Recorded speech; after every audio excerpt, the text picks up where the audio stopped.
Zaključuje se pohodniški teden v Strunjanu. S kakšnimi vtisi odhajata?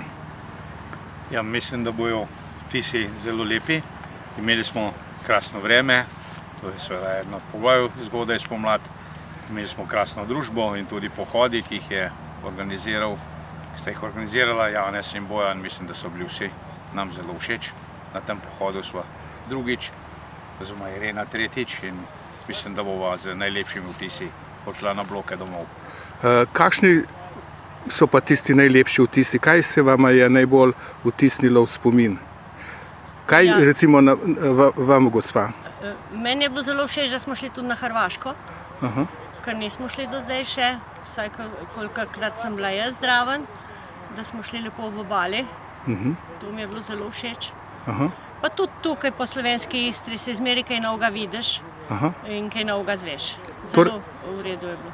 Torej so vam všeč te programi? Zelo. So to skozi enaki programi, oziroma so te pohodniške poti enake ali se spreminjajo? Se spreminjajo v glavnem. Je kakšen delček je enak, ampak drugače se pa spreminjajo. To pomeni, da boste še prišla na te pohodniške tedne? Jaz mislim, da ja. Upajva, če bova zdrava, bova sigurno prišla.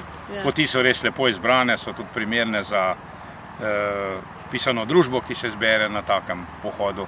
In jaz mislim, da je to zelo primerna oblika preživljanja prostega časa, rekreacijo za tako generacijo, kot smo videli.